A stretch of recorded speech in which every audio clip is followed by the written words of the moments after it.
नमस्कार दोस्तों, आज के इस वीडियो में हम अनबॉक्स और रिव्यू करेंगे अमेरिकन माइक्रोनिक्स के एयर फ्रायर ओवन का। दोस्तों, इस पर्टिकुलर कंपनी के एयर फ्रायर का वीडियो मैं ऑलरेडी कर चुका हूँ। उसकी लिंक यहाँ मैं ऊपर दे रहा हूँ। अगर आप चाहते हैं तो आप उस वीडियो को भी रेफर कर सकते हैं। लेकिन वो जो एयर फ्रायर था वो नॉर्मल साइज का छोटा एयर फ्रायर था। जनरली जो एयर फ्रायर्स मिलते हैं उनकी कैपेसिटी 6.5-7 लीटर या कुछ की 8-10 लीटर तक मिल जाती है। ये पर्टिकुलर मॉडल की खास बात ये है कि इसकी कैपेसिटी काफ़ी ज़्यादा है और ये 25 लीटर कैपेसिटी के साथ आता है। तो ये पर्टिकुलर जो मॉडल है ये अमेरिकन माइक्रोनिक्स कंपनी का है और उन लोगों ने मुझे ये मॉडल रिव्यू के लिए भेजा है। तो यहाँ पे इसकी डायमेंशन दी गई है। तो ये 46.6 बाय 45.6 बाय 50.5 सेंटीमीटर्स इस डायमेंशन में आता है। अगर हम इस पर्टिकुलर प्रोडक्ट की एमआरपी देखें तो इसकी एमआरपी 14,790 रुपीज़ की है, लेकिन आपको ये इससे कहीं कम में आसानी से ऑनलाइन मिल जाएगा। इसकी प्राइस हमेशा ऊपर नीचे होती रहती है, इसलिए मैं डिस्क्रिप्शन में इसकी परचेस लिंक डाल रहा हूँ। वहाँ से आप इसकी लेटेस्ट प्राइस चेक कर सकते हैं, या आपको अगर ये अच्छा लगता है तो आप उस एफिलिएट लिंक का इस्तेमाल करके उसे खरीद भी सकते हैं। इस कैपेसिटी के पर्टिकुलर एयर फ्रायर के अमेरिकन माइक्रोनिक्स में हमें 2 मॉडल्स मिलते हैं। एक पूरी तरह से एनालॉग है और एक डिजिटल है। ये जो पर्टिकुलर मॉडल मैं अनबॉक्स कर रहा हूँ ये उनका डिजिटल एयर फ्रायर है। तो दोस्तों, इस तरह से इस प्रोडक्ट का बॉक्स है। अगर हम फीचर्स की बात करें तो यहाँ पे इसकी कुछ फीचर्स लिखी गई है। तो इस पर्टिकुलर ओवन का इस्तेमाल करके हम air fry, bake, grill, roast और टोस्ट ये सारी ही चीजें कर सकते हैं। 12 प्रीसेट कुकिंग मेन्यूज मिल जाते हैं और इसकी अगर हम टेम्परेचर कंट्रोल की बात करें तो हम 40 डिग्री सेल्सियस से लेके 230 डिग्री सेल्सियस तक टेम्परेचर को एडजस्ट भी कर सकते हैं। और यहाँ पे आप देख सकते हैं कि बाकी सारी उन्होंने फीचर्स को लिस्ट किया है। तो दोस्तों, ये जो अमेरिकन माइक्रोनिक्स कंपनी है ये ISO 9001 2015 रजिस्टर्ड कंपनी है। तो इस तरह से ये हमारा ओवन है और इसकी ये पूरी ही जो बॉडी है ये स्टेनलेस स्टील की है। यहाँ पे अगर हम देखें तो लगभग आधे मीटर की काफी अच्छी गेज की हमें 16 एम्पियर इंडियन प्लग के साथ वायर दी गई है। उसी के साथ बॉक्स में हमें हमारा मैनुअल आता है और एक ये बॉक्स आता है। ये सारी ही चीज़ें स्टेनलेस स्टील में बनी हुई है। और अगर हम नीचे देखें तो इस तरह से मेटालिक बेकिंग पैन भी हमें दिया गया है और इसे नॉन स्टिक कोटिंग भी की गई है। इस तरह से ये ओवन खुलता है। यहाँ पे ऊपर आप देख सकते हैं ये अलग अलग बटन्स दिए गए हैं और टाइमर एडजस्ट करने के लिए ये रोटर दिया गया है और कैंसल बटन भी दिया गया है। यहाँ पे काफ़ी बड़ा डिस्प्ले भी हमें मिल जाता है।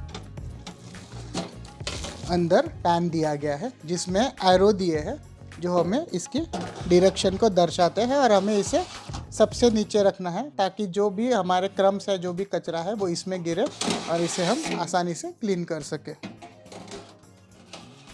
यहाँ पे ये जो आपको दिख रहे हैं ये हीटिंग एलिमेंट्स है। तो यहाँ नीचे की तरफ हमें 2 हीटिंग एलिमेंट्स मिलते हैं। अगर ऊपर की तरफ आप देखें तो 4 हीटिंग एलिमेंट्स मिलते हैं। और यहाँ पे हमारे एयर फ्रायर का ये देखिए ये फैन दिया गया है। तो इस लाइट की वजह से हमें अंदर की चीज़ें कितनी कुक हुई है या नहीं ये समझने में आसानी हो जाती है। ये जो है पर्टिकुलर ये फ्राइंग पैन है। चीज़ों को एयर फ्राई कर सकते हैं डीप फ्राई की जगह। ये इधर अगर आप देखें तो इस तरह से खांचे बनाए गए हैं। ये जो हमारा पैन है जिसमें हम चीज़ों को एयर फ्राई करते हैं उसे आप अलग अलग लेवल्स में एडजस्ट कर सकते हैं। उसी के साथ ये SS की जो ग्रिलिंग ट्रे है उसे भी हम इस तरह से यहाँ पे एडजस्ट कर सकते हैं।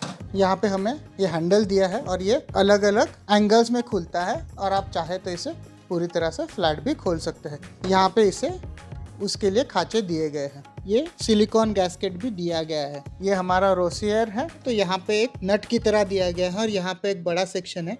बड़े सेक्शन को आपको राइट में डालना है और इस नट को आप इधर रख सकते हैं। यहाँ पे मोटर दी गई है जो खुद ब खुद घूमती है जिससे कि हमें चीज़ें रोस्ट करने के लिए आसानी होती है। और जब हमारी चीज़ें काफ़ी गर्म है तो हम इस चीज़ का इस्तेमाल करके उसे आसानी से इस तरह से निकाल सकते हैं। तो सारी ही चीज़ों को काफ़ी अच्छी तरह से डिज़ाइन किया गया है और एग्जीक्यूशन भी मैं कहूँगा काफ़ी अच्छा है। तो साइड में हमें ये वेंट्स मिल जाते हैं।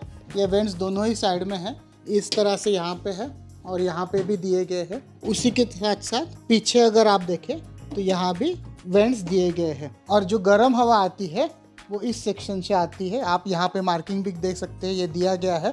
और पीछे किसी चीज़ को तकलीफ ना हो इसके लिए ये बॉक्स बनाया गया है, ताकि जो फैन से गर्म हवा आ रही है वो यहाँ से इस तरह से ऊपर से एग्जिट हो जाए। नीचे की तरफ देखें तो नीचे कोई भी कटआउट नहीं है और इस तरह से 4 हमें रबर फीट्स भी दिए गए हैं। तो अगर हम इस ओवन की टोटल कंजम्पशन की बात करें तो यहाँ पे 1600 वैट ये मेंशन किया है। तो इसकी जो मैक्सिमम हीटिंग कैपेसिटी है वो 1600 वैट की है। जो मैनुअल का पाउच मिलता है उसमें ये वारंटी कार्ड आ जाता है, इंस्ट्रक्शंस मैनुअल मिलता है और उसी के साथ हमें ये रेसिपी बुक भी मिल जाती है। तो ये जो पर्टिकुलर एयर फ्रायर ओवन है 3 अलग अलग मोड्स में आप इस्तेमाल कर सकते हैं। एयर फ्राइंग के लिए सुपर कन्वेक्शन मोड में, या इसमें कुछ प्रीसेट रेसिपीज है उन्हें का भी आप इस्तेमाल कर सकते हैं। तो चलिए इसे अब चालू करते हैं और इन फीचर्स को जरा समझते हैं। तो दोस्तों अगर मैं इसे इस तरह से ऑन करूं तो आप देख सकते हैं ये हमारा डिस्प्ले है।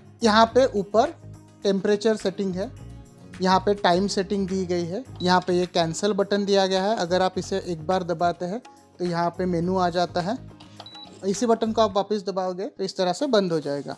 और यहाँ पे ये हमारा सिलेक्शन नॉब दिया गया है और ये जो नॉब है ये एक प्रेस बटन भी है। तो स्टार्ट और पॉज के लिए हमें नॉब को सिलेक्ट करके उसे प्रेस करना है। तो अगर मैं ये कैंसिल बटन दबाता हूँ तो देखिए बाय डिफ़ॉल्ट यहाँ पे टोस्ट सिलेक्टेड है। यहाँ पे इस नॉब को रोटेट करता हूँ तो चाहिए तो मैं बेगल्स में जा सकता हूँ या मैं बेक सेक्शन में जा सकता हूँ, फर्मेंट सेक्शन है। जैसे जैसे नॉब को राइट में हिला रहा हूँ अलग अलग चीज़ें सिलेक्ट हो रही है। ये प्रीसेट दिए गए हैं और इसमें टेम्परेचर और टाइमिंग को पहले से ही प्रीसेट किया गया है। अगर मैं एयर फ्राई करना चाहता हूँ तो यहाँ पे कैंसिल बटन दबाने के बाद कुछ भी सिलेक्ट करने की जगह मैं एयर फ्राई सिलेक्ट करूँगा और एयर फ्राई बटन को दबाने के बाद यहाँ पे चाहिए तो मैं ये टेम्प दबा के टेम्परेचर को चेंज कर सकता हूँ या मैं टाइम दबा के टाइम सेक्शन को चेंज कर सकता हूँ। वापस दबाते हो तो यहाँ पे प्रीसेट मेनूज आते हैं। सुपर, यहाँ पे ये फैन का सिंबल आया है। अगर आप ये रोसियर फंक्शन इस्तेमाल करना चाहते हो तो पहले आपको यहाँ पे प्रीसेट में रोस्ट सिलेक्ट करना पड़ता है। तो अब मैं यहाँ पे रोस्ट सिलेक्ट करूँगा और उसके बाद अगर मैं रोसियर दबाऊँ तो यहाँ पे आप देख सकते हैं ये जो प्रीसेट मेन्यूज़ है उसके साथ भी आप इन अलग अलग फंक्शंस को इस्तेमाल कर सकते हो। फॉर एग्जांपल मुझे कन्वेक्शन भी चाहिए और मुझे रोस्ट भी करना है तो ये देखिए अब मैंने ये सुपर का बटन दबाने के बाद यहाँ पे कन्वेक्शन भी आ रहा है और रोस्ट भी आ रहा है। और किसी भी मेनू में आप टेम्परेचर दबा के टेम्परेचर को सेट कर सकते हो और टाइम दबा के टाइम को सेट कर सकते हो। ये सारे ही मेनूज में आप कर सकते हैं। तो अगर मैं किसी मेनू के सिलेक्शन में हूँ और ये लाइट का बटन दबाऊँ तो बीप के साथ इस तरह से आप देख सकते हैं कि ये लाइट ऑन हो जाती है, जिससे कि अंदर जो चीज़ बेक हो रही है वो कितनी बेक हुई है ये समझने में आसानी हो जाती है। अगर आप वापस दबाएं तो ये लाइट बंद हो जाता है। तो इस तरह से इसकी ये सारी फंक्शंस है। एयर फ्राइंग ओवन है तो हम इसके एयर फ्रायर को पहले टेस्ट करेंगे। तो मैं इसमें नॉर्मल एयर फ्रायर की तरह ही अब फ्रेंच फ्राइज फ्राई करके टेस्ट करूंगा। टेम्परेचर बटन दबाने के बाद इसे 200 डिग्री पे सिलेक्ट करूंगा और प्रीहीट करूंगा। जैसे ही मैं इस बटन को प्रेस करता हूं आप सुन सकते हैं कि फ़ैन की आवाज़ चालू हो गई है। ये जो लाइट का बटन है इसे लॉन्ग प्रेस दबा के रखें तो आप देख सकते हैं कि डिग्री सेल्सियस से अब डिग्री फ़ारेनहाइट में चेंज हो गया है। तो यहाँ पे अब मैंने कुछ फ्रोज़न फ्रेंच फ्राइज ली है और मैं ये ट्रे को यहाँ पे इस तरह से सेट कर रहा हूँ। इसे बंद करेंगे और स्टार्ट बटन दबाएंगे। आम जो एयर फ्रायर होता है उसमें ये विंडो नहीं होती है तो उसकी वजह से आपको चीज़ें कितनी हुई है वो समझने में तकलीफ हो जाती है। और इस तरह से ये ट्रे न होने की वजह से दोनों साइड से जो कुकिंग है वो उतनी अच्छी तरह से हो नहीं पाती है। तो इस तरह के एयर फ्रायर में वो प्रॉब्लम सॉल्व हो जाती है। एक बात का ध्यान ज़रूर दें कि ये भले ही ग्लास है लेकिन ये ग्लास काफ़ी गर्म हो जाती है जब आप एयर फ्रायर का इस्तेमाल कर रहे हैं। तो आप ये मेटालिक सरफेस को ही टच करें और मैं तो कहूँगा कि आप हैंडल का ही इस्तेमाल करें, ये बाकी सरफेस गर्म हो जाता है। दोस्तों, अगर आप इस तरह की अनबायस्ड इंफॉर्मेटिव वीडियो देखना पसंद करते हैं तो प्लीज़ मेरे चैनल को सब्सक्राइब कीजिए। आपके लिए सब्सक्रिप्शन भले ही फ्री है, लेकिन मेरे लिए बड़े मोटिवेशन का काम करता है। तो आप देख ही सकते हैं कि कैसे चंद सेकंडों में हमारी जो फ्रोज़न फ्राइज़ है उसका सारा फ्रॉस्ट उतर गया है। तो अब मैं इसे 15 से 16 मिनट के लिए एयर फ्राई करूँगा। अगर एयर फ्रायर चालू है और किसी भी टाइम पे अगर आप इस तरह से दरवाज़ा खोल देते हैं तो आप सुन सकते हैं फ़ैन की आवाज़ बंद हो गई है। तो सेफ्टी रीजंस के लिए हमारा एयर फ्रायर इमीडिएटली ऑपरेशंस को रोक देता है। जैसे आप वापस दरवाज़ा बंद करेंगे तो ब्लिंकिंग बंद हो जाती है और एयर फ्रायर ऑपरेशंस को चालू कर देता है। तो अगर ऐसी कोई चीज़ें हैं जिन्हें आपको फ्लिप करना है जब आप कुछ चीज़ों को फ्राई कर रहे हो, बेक कर रहे हो, कोई भी सेटिंग्स डिस्टर्ब नहीं होती है। बस आप इसे खोलें तो चीज़ें पॉज हो जाती है और जैसे ही आप इसे बंद करें चीज़ें वापस ऑटोमेटिकली रिज्यूम हो जाती हैं। तो ये भी एक काफ़ी अच्छी फीचर इसमें दी गई है। जब ओवन का थोड़ा टाइम हो जाता है इसका लाइट ऑटोमेटिकली ऑफ हो जाता है, जिससे आप इसे बटन को दबा के ऑन कर सकते हो। तो मैंने अब यहाँ पे इसके रोसियर अटैचमेंट को भी लगाया है। जब आप एयर फ्राइंग कर रहे हो उसके साथ भी आप ये रोसियर को इस्तेमाल कर सकते हैं। तो अगर मैं अब ये बटन दबाऊंगा तो आप देख सकते हैं यहाँ पे रोसियर का भी आइकॉन आया है, एयर फ्राइंग मोड में है। और अगर आप नीचे ओवन में देखें तो इस तरह से देखिए हमारा जो अंदर का बार है उसने भी घूमना शुरू किया है। तो अब यहाँ पे तो मैंने फ्राइज़ लगाई है, आपको दिखाने के लिए मैंने बार अटैच किया है, लेकिन इस पे आप चीज़ों को आसानी से रोस्ट भी कर सकते हैं इस अटैचमेंट की मदद से। एयर फ्राइंग फंक्शन के साथ भी रोसियर को इस्तेमाल कर ही सकते हैं।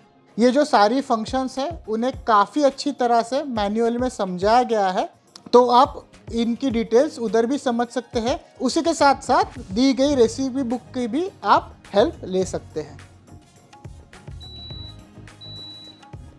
तो जैसे ही हमारा टाइमर ख़त्म हो जाता है आप 3 बीप सुनते हैं, यहाँ पे एंड आता है। और अब आप ये देखिए यहाँ पे ये फ़ैन आइकॉन आ गया है सुपर आइकॉन के बाजू में।